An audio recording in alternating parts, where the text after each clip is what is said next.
Alors, qu'est-ce que ça donne? Franchement, j'aime bien. Bonjour tout le monde, j'espère que vous allez bien. Alors je vous dois deux explications. La première, je porte une couronne effectivement parce que souvent les gens dans les commentaires me demandent pourquoi je reste pas déguisée comme sur mes vignettes. Du coup, je vais incarner le sujet et je vais rester comme ça jusqu'au bout parce que ça me fait plaisir en fait. La deuxième chose, j'organise un concours en fin de vidéo. Je vous fais gagner cette couronne. On va faire une galette des rois géante si vous voulez. Entre tous les abonnés, vous pouvez participer ou non. Il suffit de mettre dans les commentaires que vous participez et le gagnant sera tiré au sort et je lui enverrai cette couronne. Donc puisqu'on parle de couronne, le lien est tout fait avec le sujet du jour, les reines de beauté qui sont couronnées pour les concours de Miss. On y va tout de suite. Ah oui aussi, il y a un nouveau fond, je l'adore.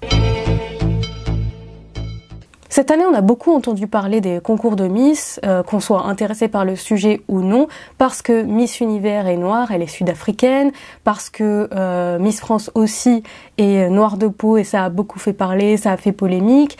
Et pareil pour Miss USA, elle est aussi noire de peau.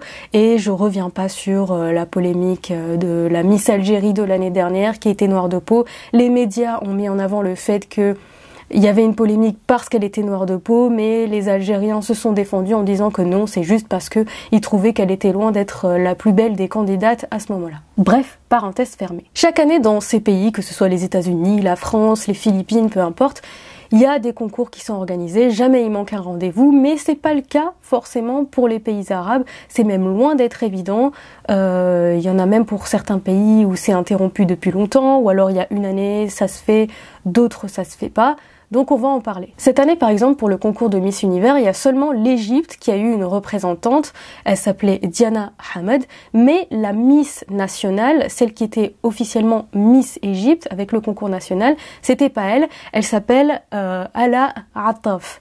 Donc celle qui représentait l'Égypte au concours de Miss Univers était différente, elle a été élue pour représenter l'Égypte au concours de Miss Univers. Et même le Liban, qui pourtant ne rate jamais un seul rendez-vous, jamais ils ont manqué une seule édition pour élire les Miss, et il y a souvent des très belles Miss d'ailleurs qui sont élues, même le Liban, cette année, il n'a pas eu de représentante.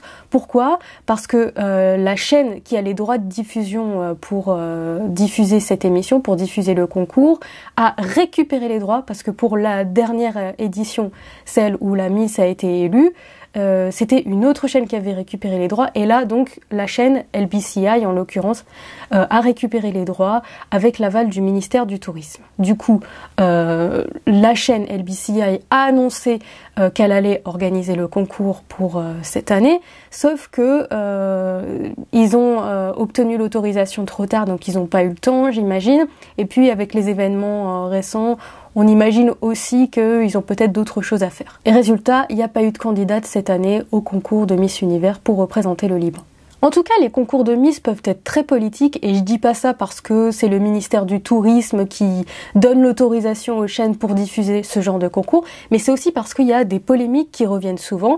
Par exemple, au concours de Miss Terre, je parle bien de Miss Terre en deux mots, qui est un autre concours organisé par un autre comité que celui de Miss Univers, Miss Monde. Vous voyez, ça fait des doublons, voire des triplés ou triplons, je sais pas comment ça se dit, vous me direz. Donc là, Miss Terre, Miss Earth, il y a une candidate libanaise qui avait été envoyée pour représenter le Liban, sauf que elle a pris une photo avec celle qui représentait Israël et donc elle a été déchue de son titre par le comité de son pays et le Liban n'a eu aucune candidate pour représenter son pays cette année-là pour le concours de Miss Terre. C'est la même chose pour Miss Irak. Sarah Idan, elle a pris une photo avec Miss Israël, avec qui d'ailleurs elle s'est beaucoup liée d'amitié depuis.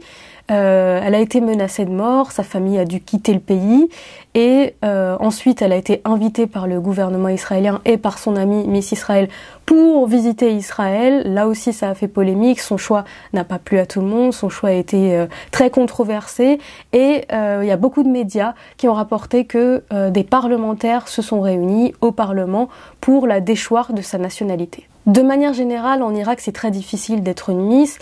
La première qui avait été élue depuis plus de 40 ans, Shaima Qassem, elle aussi a reçu des menaces de mort et elle est installée maintenant en Jordanie.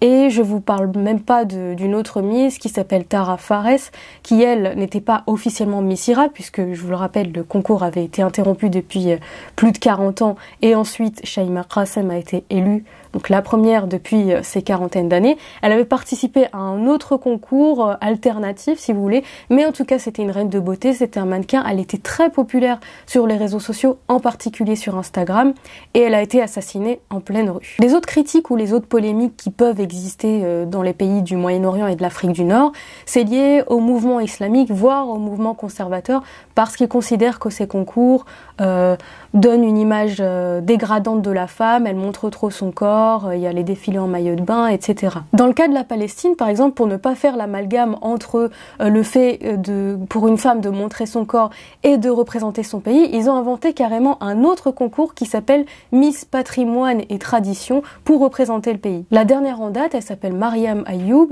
et on lui a même demandé en interview si sa famille l'avait reniée parce qu'elle avait participé à ce concours.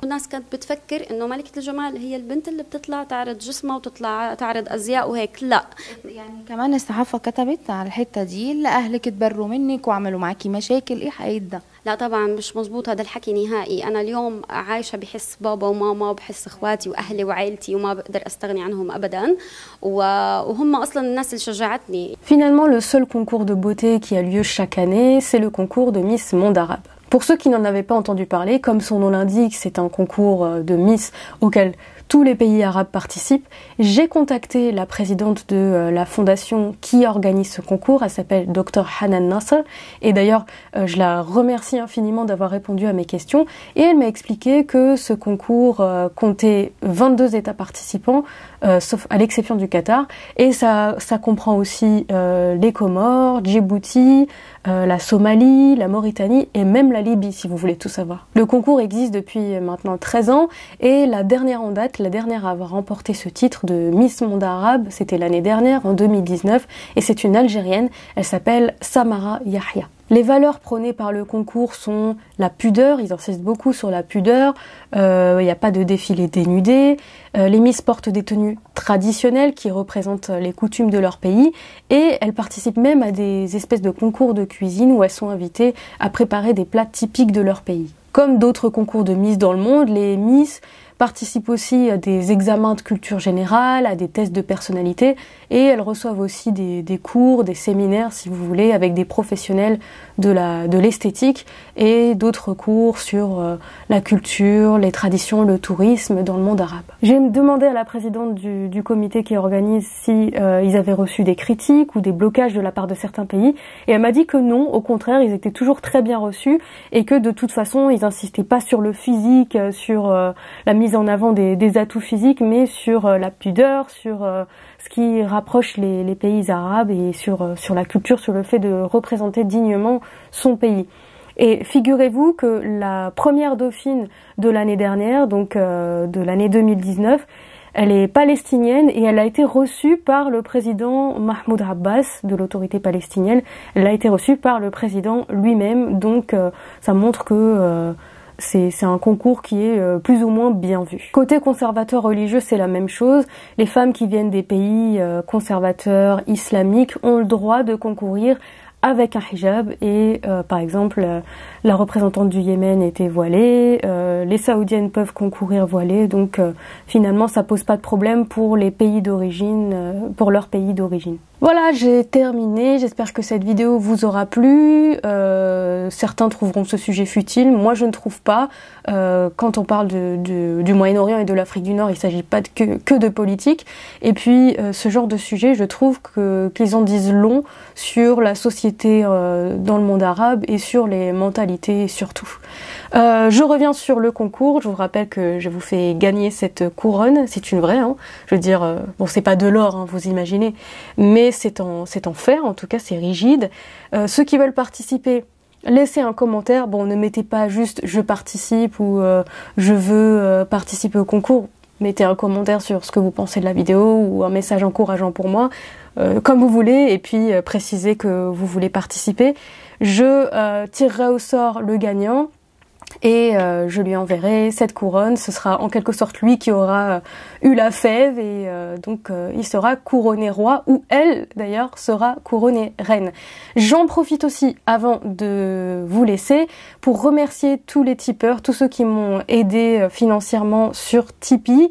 Je vous remercie vraiment parce que vous avez vu que j'essayais de reprendre le rythme, de reprendre même un rythme plutôt soutenu dans les vidéos, et vous avez voulu m'encourager comme ça, et ça m'a encouragée, faut le dire, et ça va m'aider aussi à rembourser cette nouvelle caméra et ce décor que j'ai acheté avec mon propre argent, avec mes propres fonds, et voilà. Et encore une fois, YouTube ne me fait pas gagner grand chose, voire ne me fait rien gagner du tout, parce que la plupart de mes vidéos sont démonétisées, pardon.